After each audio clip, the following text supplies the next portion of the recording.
Gimana kalau sebuah perang dimenangkan bukan dengan meriam atau senapan, tapi dengan selimut?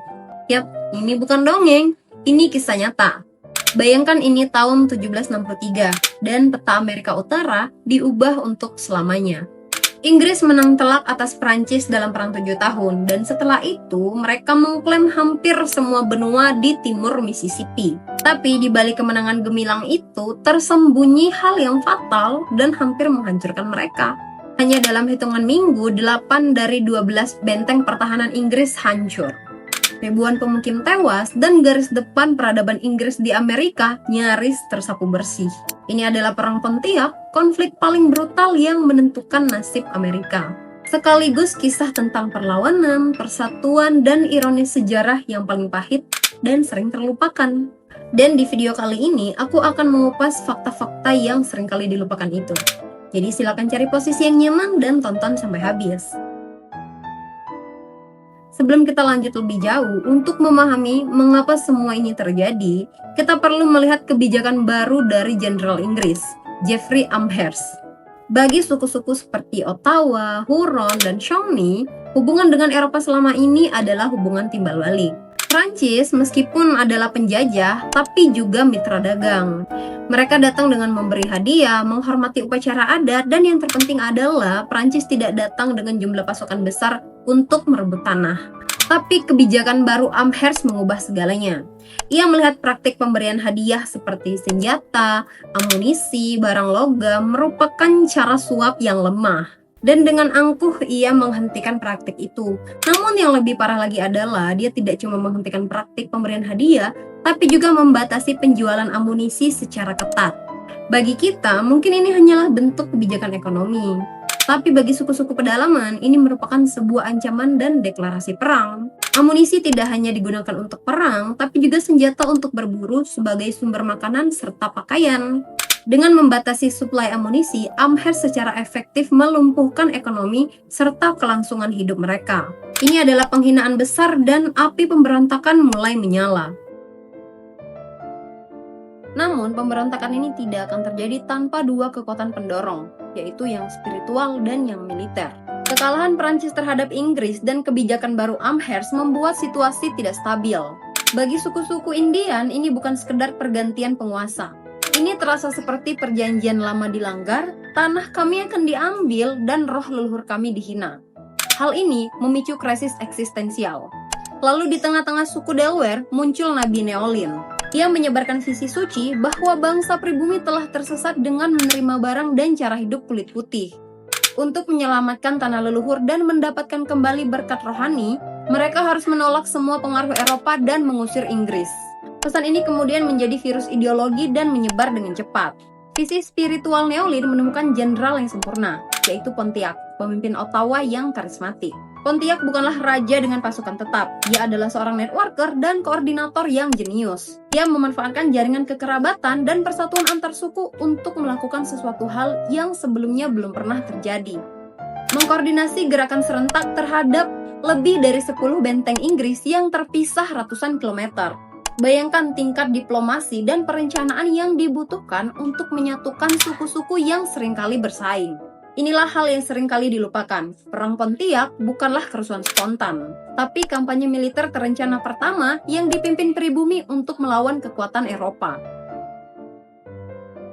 Musim semi adalah momen yang mengejutkan bagi Inggris. Seperti domino, benteng-benteng mereka mulai berjatuhan. Fort Michilimackinac, benteng Inggris di selat antara Danau Michigan dan Huron, direbut dengan tipu daya permainan lacrosse. Para pejuang Ojibwe, Chippewa, dan sekutunya berpura-pura mengadakan permainan lacrosse di dekat benteng. Bagi orang Inggris, paling-paling orang Indian cuma main olahraga tradisional, jadi aman. Padahal lacrosse memang biasa dimainkan di dekat permukiman, dan para wanita Indian berdiri di pinggir lapangan untuk menonton. Tetapi yang terjadi sebenarnya adalah mereka diam-diam menyembunyikan senjata di balik selimut dan pakaian mereka.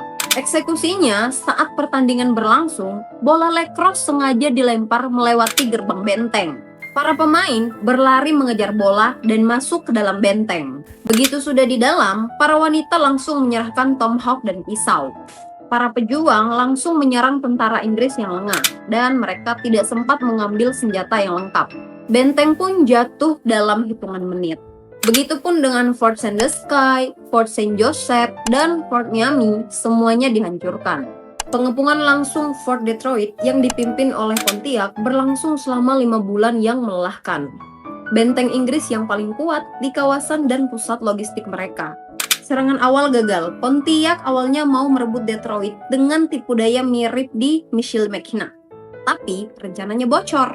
Komandan Inggris curiga, menutup semua gerbang, menyiapkan semua senjata, dan Pontiac gagal masuk.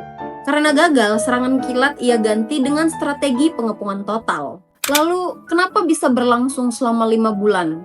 Pertama, karena bentengnya kuat. Fort Detroit terbuat dari tembok kayu tebal, meriam, dan persediaan makanan yang cukup.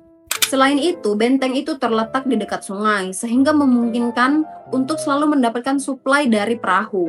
Menyerang langsung berarti bunuh diri. Strategi Pontiac adalah mencekik benteng itu secara perlahan. Karena tidak bisa menghancurkan benteng, ia memotong semua jalur hidupnya. Menyerang kapal suplai Inggris, membakar peternakan sekitar, mengusir pemukim, dan menutup jalur perdagangan sungai. Tujuannya untuk membuat Inggris kelaparan, kehabisan amunisi, dan putus harapan. Kemudian melakukan perang penyergapan. Setiap pasukan Inggris yang datang atau bantuan yang datang disergap di hutan, diserang dari balik pohon, yang menyebabkan banyak pasukan Inggris habis sebelum mencapai benteng. Inilah kenapa wilayah Pennsylvania dan Virginia berubah menjadi zona pembantaian. Bukan perang barisan terbuka, ini perang gerilya hutan, keahlian utama bangsa Indian. Tidak cukup sampai di situ, Pontiac juga melakukan penyerangan mental. Ia menunjukkan tawanan Inggris yang disiksa di depan benteng, mengirim pesan ancaman, dan meniup trompet perang setiap malam. Tujuan utamanya adalah untuk meruntuhkan moral pasukan Inggris. Lalu, apa yang menyebabkan pengepungan berhenti setelah berjalan 5 bulan yang panjang? Bukan karena Pontiac kalah total, tapi karena persediaan pasukan Indian sendiri mulai menipis. Dan musim dingin yang mulai mendekat, koalisi suku mulai pulang ke wilayah masing-masing. Pontiac pun sadar, jika terus dipaksakan justru pasukannya sendiri yang akan habis dan kelaparan. Maka dari itu pengepungan dihentikan. Dan Detroit tetap menjadi milik Inggris, tapi pasukan Inggris trauma berat. Hasil akhirnya, kerajaan Inggris mengeluarkan Royal Proclamation 1763, melarang kolonisasi ke barat Appalachian. Pontiac memang tidak merebut benteng, tapi ia memaksa mengubah kebijakan kerajaan Inggris. Namun disinilah sejarah menjadi gelap dan seringkali jadi bagian yang paling dihindari. Dalam kepanikan, komandan pasukan Inggris di Fort Pitt melakukan sesuatu yang mengerikan. Dengan persetujuan diam-diam dari Jenderal Amherst, mereka memberikan selimut dan sapu tangan dari rumah sakit cacar kepada delegasi suku Indian yang sedang melakukan perundingan. Surat menyurat mereka membuktikan niat untuk menggunakan penyakit sebagai senjata pemusnah. Meskipun efek epidemiologisnya sulit diukur, ini adalah bukti dokumenter pertama tentang perang biologis dalam sejarah kolonisasi Amerika.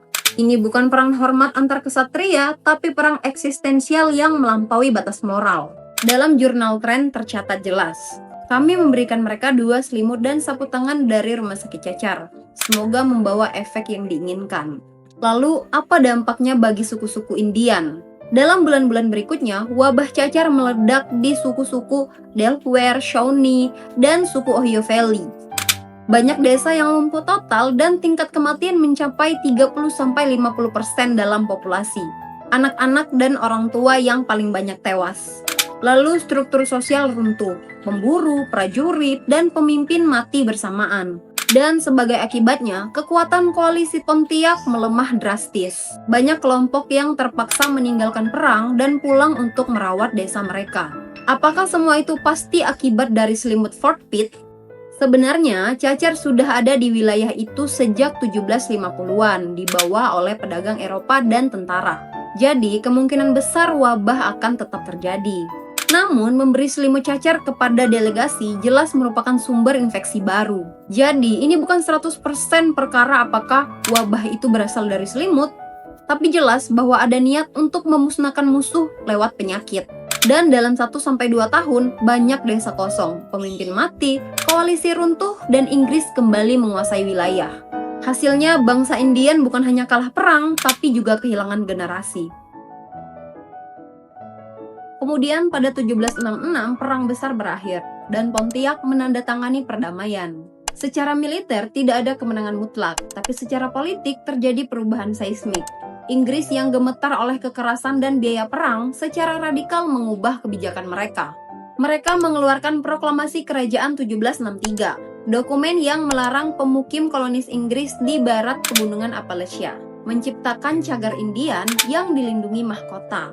Ini merupakan kemenangan terbesar bangsa pribumi dalam abad 18. Untuk pertama kalinya, sebuah kerajaan Eropa mengakui hak teritorial mereka dan melarang ekspansi kolonial. Tapi, ironi terbesarnya justru terjadi di sini. Proklamasi inilah yang justru memicu revolusi Amerika. Para kolonialis yang haus tanah justru marah besar. Mereka merasa telah berperang melawan Prancis untuk memperluas wilayah. Tapi sekarang raja mereka sendiri seolah melindungi orang Indian. Kebencian ini kemudian mengkristal dan menjadi semboyan No Taxation Without Representation, yang akhirnya meledak pada 1776. Jadi, secara ironi, kemenangan Pontiac justru menghasilkan monster baru. Sebuah republik muda yang jauh akan lebih lapar akan tanah dan lebih brutal dalam penghapusan pribumi. Masa dalam kemenangan Pontiac adalah jeda singkat. Inggris mencoba menghentikan ekspansi demi stabilitas, tapi kolonis menolak dibatasi. Dari kemarahan itulah lahir Revolusi Amerika. Dan setelah kemerdekaan, bangsa-bangsa pribumi menghadapi musuh yang jauh lebih agresif, lebih rakus, dan tak lagi terikat janji kerajaan. Pontiac dibunuh pada 1769, bukan oleh seorang Inggris, tapi oleh seorang pejuang Peoria dalam konflik internal. Akhir yang tragis bagi seorang pemimpin besar. Apa yang menyebabkan Pontiac akhirnya dibunuh?